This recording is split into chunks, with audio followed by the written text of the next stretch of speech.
hay una expresión que engloba la ética en el caso de los abogados.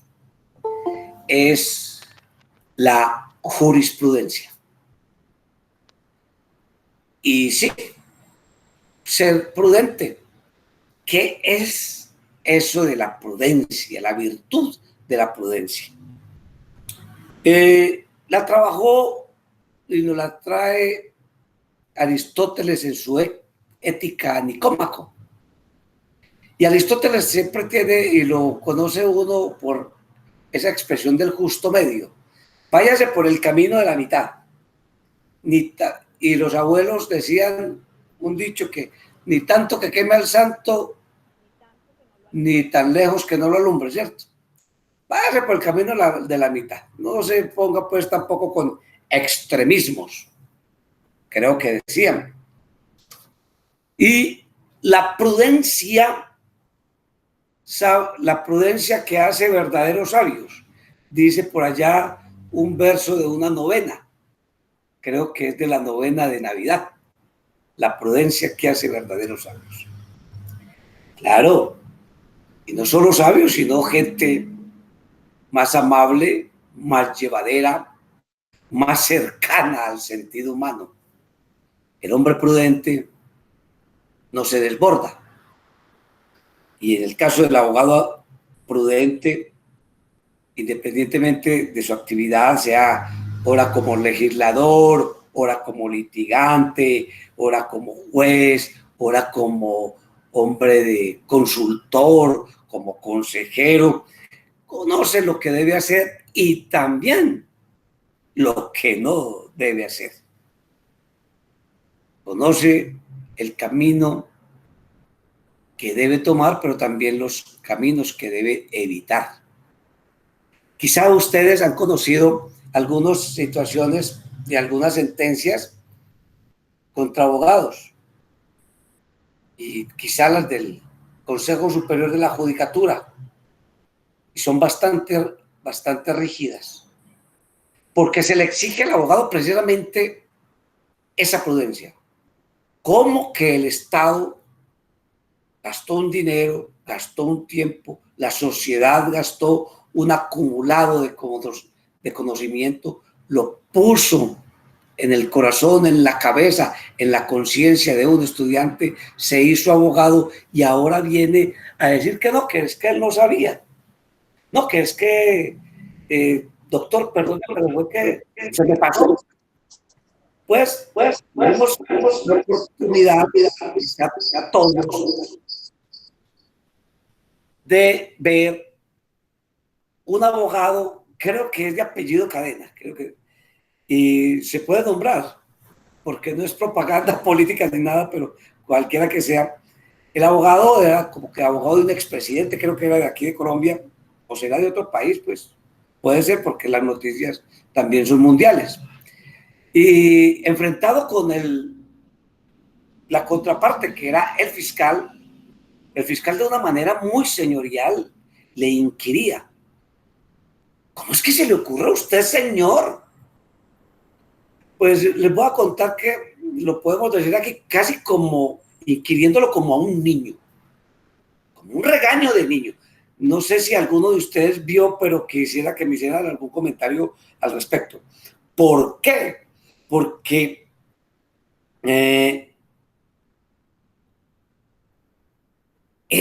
es de reclamar que el profesional tenga esa prudencia.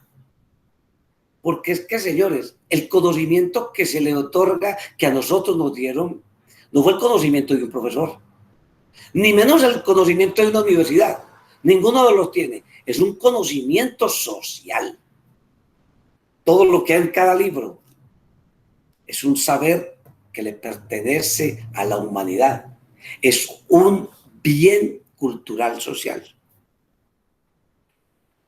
Y de esa manera es que uno no puede soportar a veces que haya una indiferencia de comportarse, como dice el Código Civil, cuando habla de la culpa, de de la culpa grave y la culpa leve, ¿cierto? Dice que la culpa grave cuando alguien se comporta, que uno debe de comportarse como se debe comportar un buen padre de familia. Claro, como ese código, esa herencia de todo ese saber, todo ese acervo románico. Claro, el padre de familia, el pater familia, ahorita pues también corresponde a la mujer, la mater, comportarse de manera tal que ese edificio, esa estructura familiar no se venga abajo. Eso es lo que se tiene que reclamar del abogado. No sé si alguien, entonces vuelvo a la pregunta, ¿alguno de ustedes vio ese requerimiento y ese enfrentamiento que hizo? Porque fue público, fue de la prensa nacional, es más, la prensa del gobierno, que el gobierno también tiene cooptado para algunos, gracias a Dios, todos los poderes, incluso el cuarto poder, el poder de la prensa, el poder de la opinión. ¿Alguno vio al abogado con el fiscal? Orfa Mary quiere hablar, dilo, Orfa. Profe, sí vi una partecita y no recuerdo con claridad todo el tema, pero sí vi la parte donde el juez le hacía pues las preguntas con respecto a la omisión del abogado frente a las cosas que eran tan elementales para un abogado saber y aplicar. Entonces, que era inaudito que un profesional de ese talante cometiera tales faltas, que eran faltas muy elementales, faltas que un abogado o un estudiante de primeros semestres sabía. Entonces, y más aún, las respuestas que él daba todavía ofendían más al juez, porque eran respuestas no concretas frente al delito, sino unas respuestas por las orillas. O sea, se estaba como evadiendo el tema, pero dando unas excusas que no tenían sentido. Entonces, eso era más ofensivo todavía frente a las acusaciones que le estaban haciendo al abogado Cadena. Muy bien. Sí, gracias, Orfa Mary. ¿Alguien más vio esa escena? Adelante, Janet.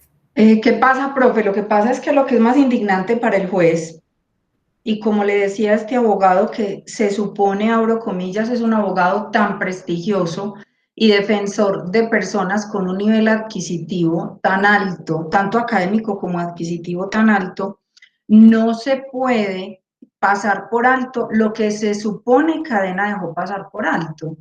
Porque es que ellos dan una cantidad de excusas y de cosas que no van a la realidad. O sea, yo como juez, venga, no me vea la cara de pendejo, ni crea que yo soy tan pendejo que le voy a creer, como decimos muchos en Antioquia, el calentado que usted me está dando. No, señor, venga, usted es un abogado con experiencia, con conocimiento, es un abogado que está acreditado como abogado en Estados Unidos, donde cualquiera no se acredita como abogado, para que me venga a decir aquí en Colombia que fue que se le olvidó, que fue que lo que pasó por alto, que fue esto, que fue esto, que fue... No, eso es un hecho imperdonable para el abogado Cadena, porque es que él no puede pretender aquí venderle una idea a los jueces que no es real. Los jueces, es que nosotros en nuestra preparación académica tenemos que tener claro que para nosotros, independiente de la profesión que ya tengamos, los que tenemos nuestra profesión, ahora con esta formación en derecho, es más duro el castigo porque nosotros tenemos conocimiento, porque nosotros sabemos qué estamos haciendo y el abogado como tal se tiene que comportar. Hago, profe, un paralelo acá entre la ética y el derecho, y uno como abogado se tiene que comportar con ética. Uno tiene que ser ético, eso que ya está pasado de moda y que se trabaja por plata, pues muy buena la plata, pero también muy buena la ética. Y tenemos que trabajar con esa ética que jurídicamente, valga la redundancia de la materia, nos dan las herramientas a ustedes para conocer, para saber qué es ética, para trabajar con ética. Y estos abogados, obviamente, Cadena y su socio, Ellos nunca han trabajado con ética. Respeto su trabajo, porque lo respeto mucho, porque ellos son abogados litigantes en derecho penal, lo respeto, pero no comparto la idea en cómo lo han manejado, porque es que esto no es un comentario de un solo lado de la prensa. Yo lo he escuchado con María Jimena Duzán en Semana, he escuchado los comentarios de muchos youtubers que hablan con mucho conocimiento sobre lo que está pasando con Cadena y el socio. O sea, esto no fue manejado por un par de escueleros principiantes. ¿Qué es lo que el juez dice? Esto fue manejado por personas ya conocedoras del tema, por personas que ya saben qué pasaba y qué no pasaba dentro de todo este proceso, para venir a decir acá, yo inocente Cadena, Diego Cadena, yo inocente y mi socio, lo hicimos y omitimos porque no nos dimos cuenta o porque se nos pasó. No, eso así no es. También, sabes, Janet, me encantó la forma como lo dices así. Así se dice. Vea, no me venga con ese embuchado. No me venga a meter los dedos en la boca, porque eso es así como lo expresaste. Yo creo que era la mejor forma de decir eso. La verdad, entonces, es que hay dos virtudes, según Aristóteles, dos virtudes que yo quiero que ustedes accedan a ese maravilloso documento que tienen sobre las virtudes del abogado.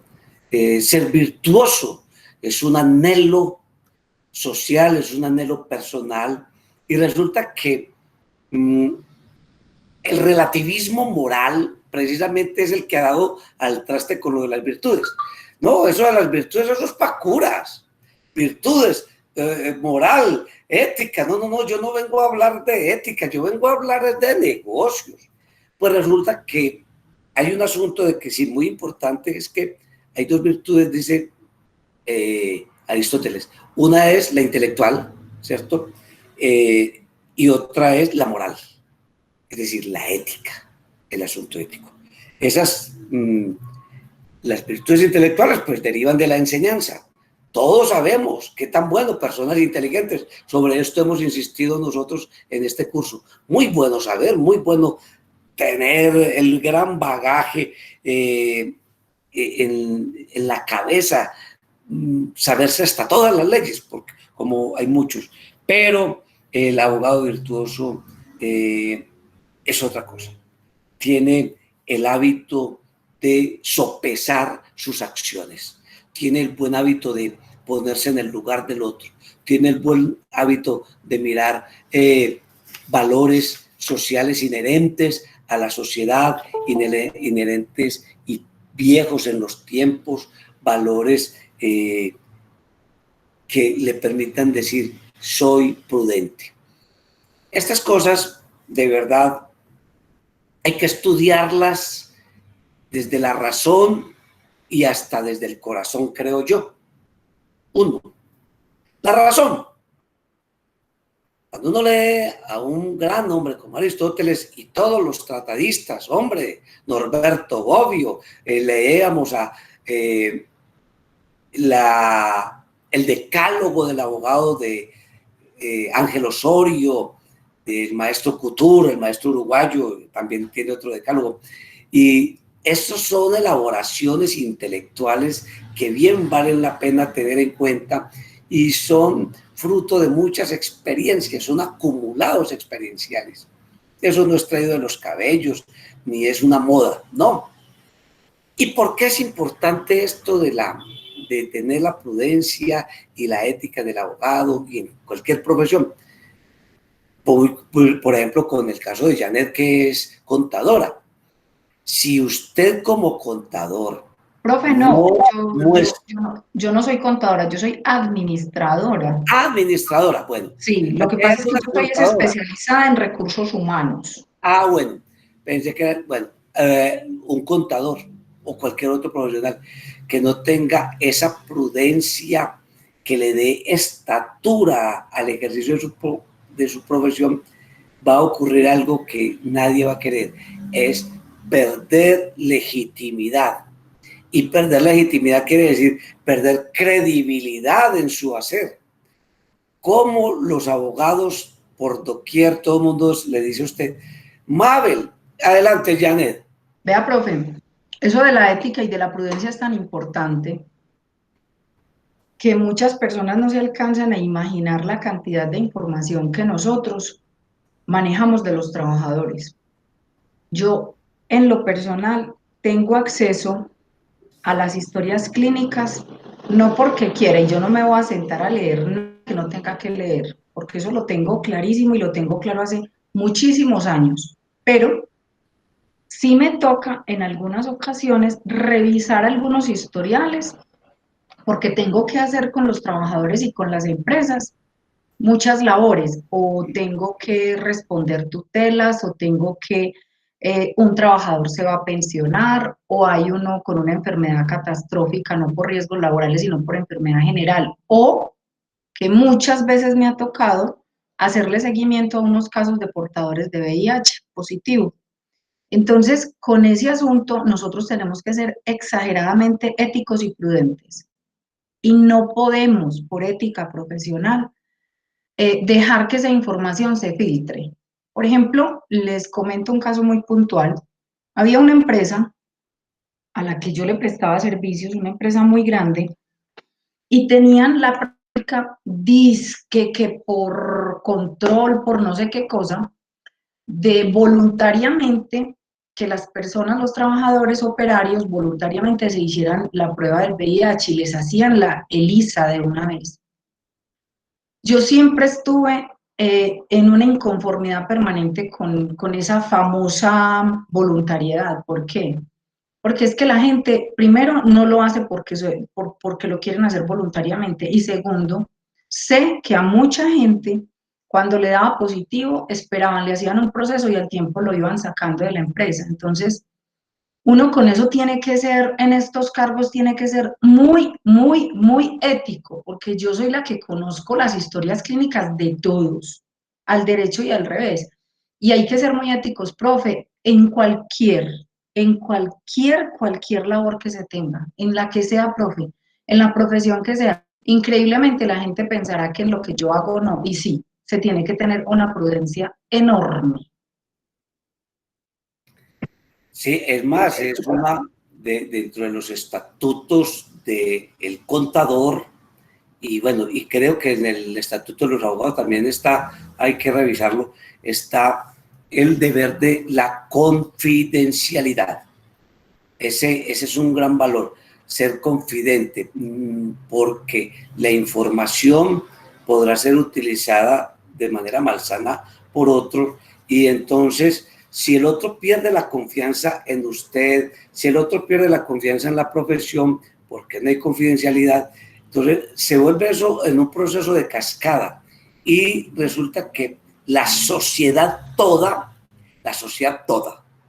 absolutamente toda, vive sobre la base de la confianza.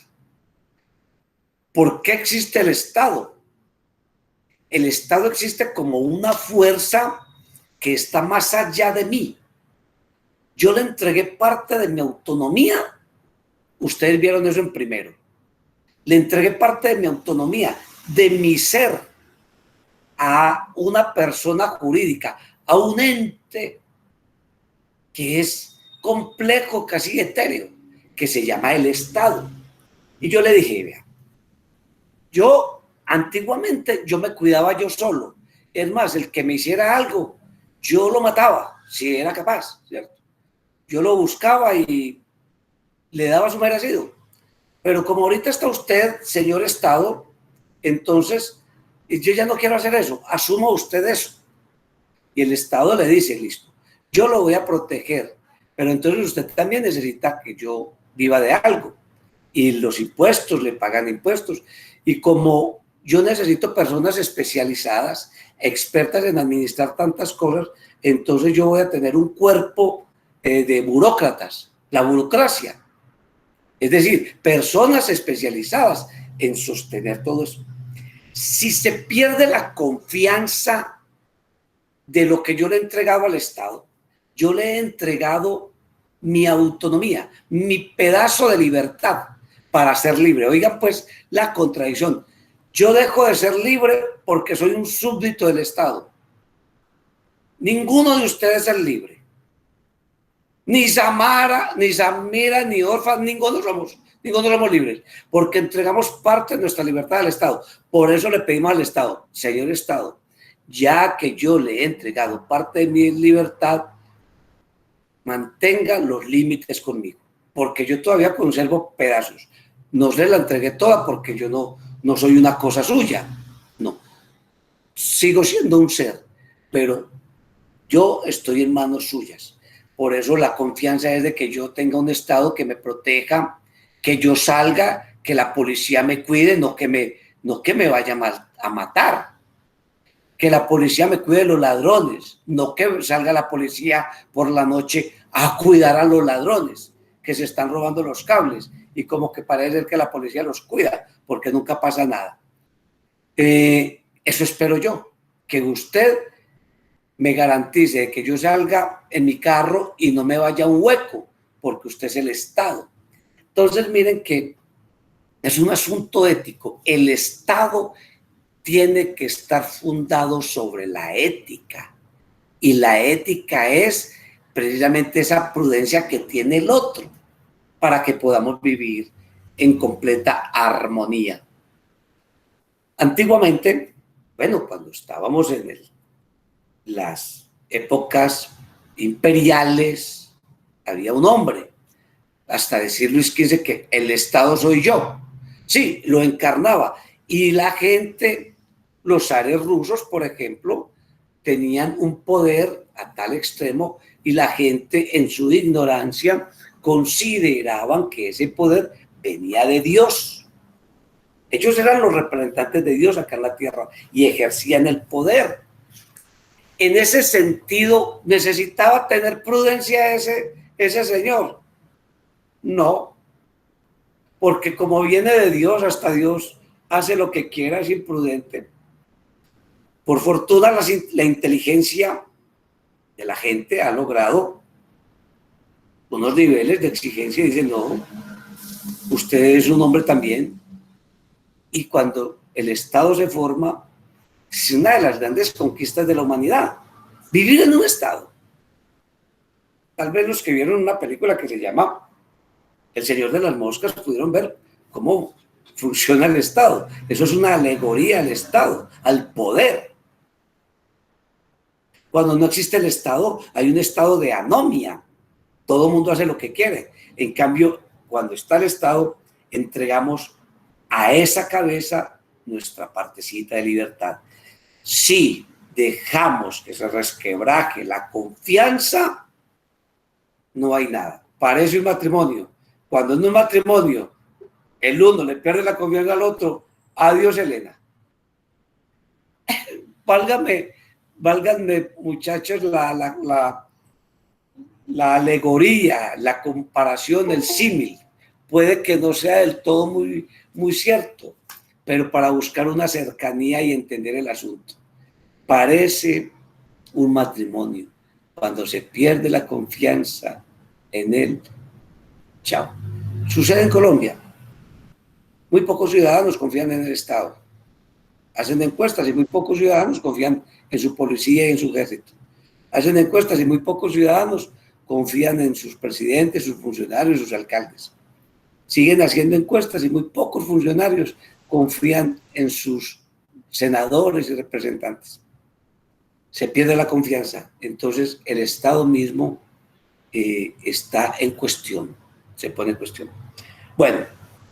Profe, precisamente un Estado, incluso con exceso de leyes como Colombia, que tenemos casi 6 millones de normas, o si no 6, se llega a tal punto que el ciudadano pierde la capacidad o teme ejercer su propia ciudadanía, porque son tantas las normas que todo lo reprime, todo lo coacta y no lo deja ser dentro de esa normalidad, entre comillas, no lo deja ejercer esa ciudadanía con una cierta libertad que debiera ser. Entonces, es tanta la norma que se vuelve asfixiante para el ciudadano.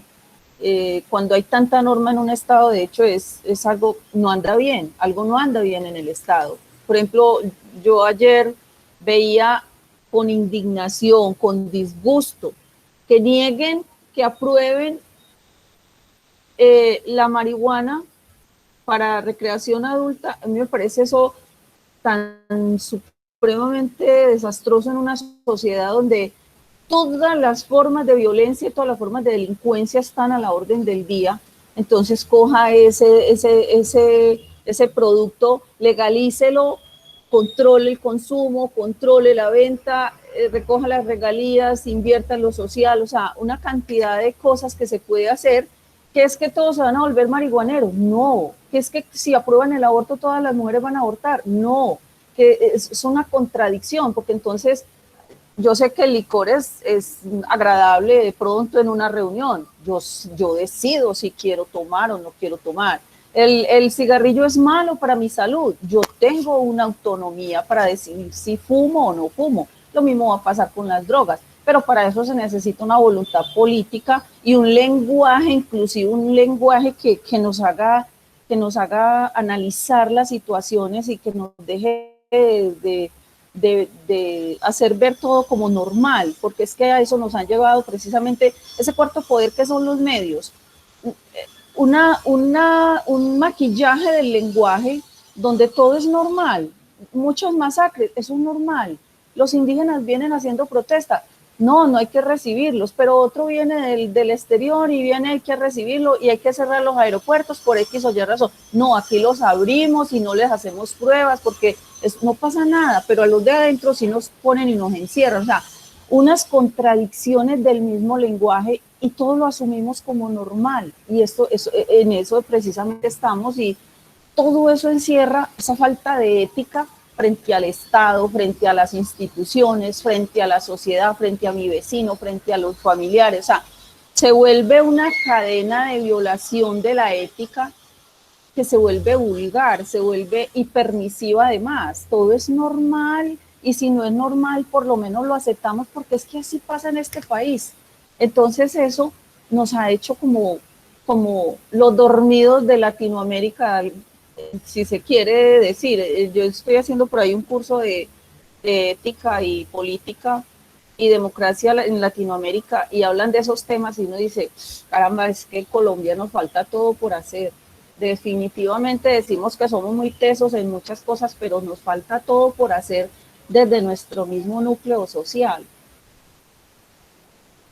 Profe, la verdad es lo que dice Orfameri, 100% real. O sea, no se peló en nada, porque lo que ella dice es la realidad en la que vivimos. Y lo que aún peor, que le ahondo yo a lo que Orfameri dice, es a esa falta de ética del funcionario público. No todos, pero sí la...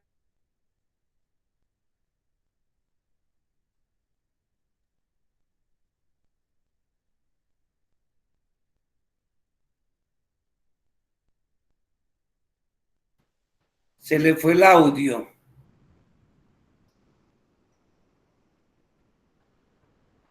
Bueno, mientras Janet se reconecta, sí, Orfameri y las demás compañeras, y Claudia y son todos los muchachos allá.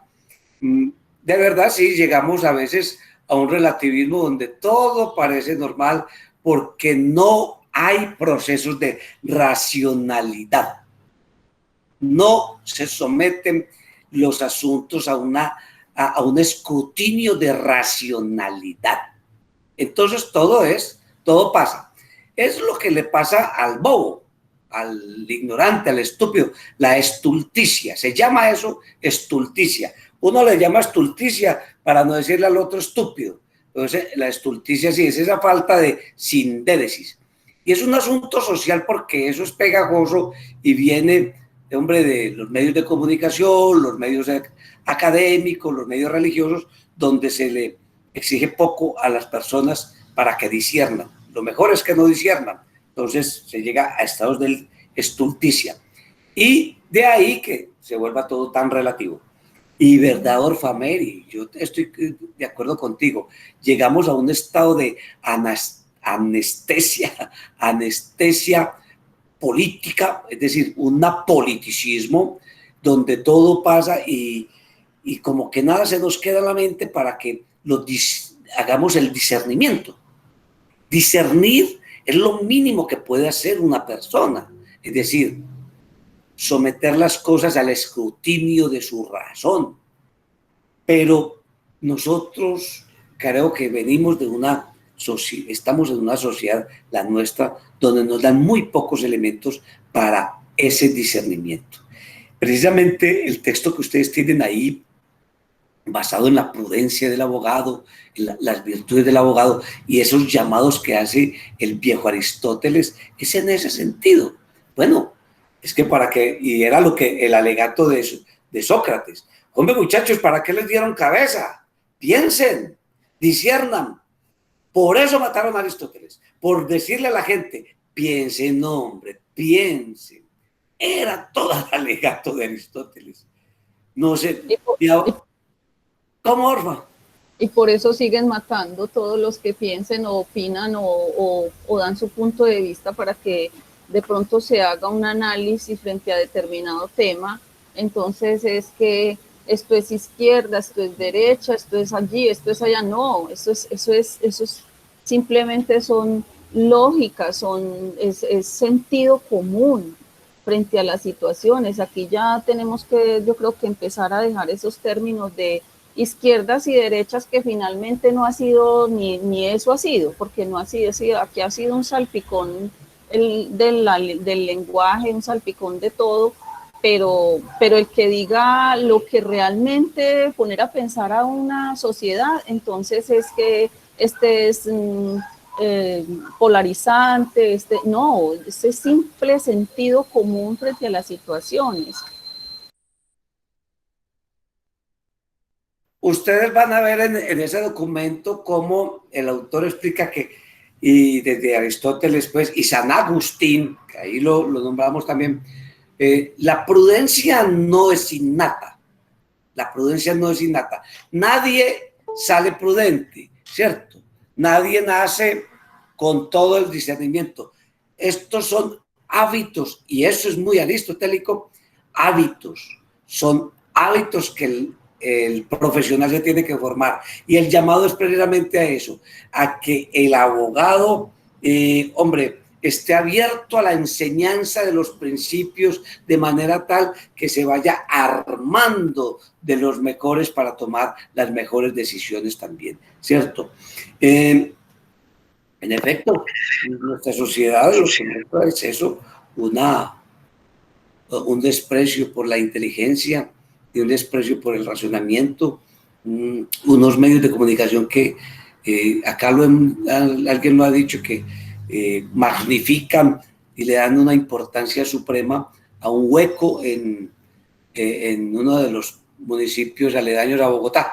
Un hueco en Soacha es más importante que cualquier asunto de análisis o que le permita a esos teleoyentes tener una visión del universo. Bueno, ya Janet se reincorporó, se le había dañado el audio.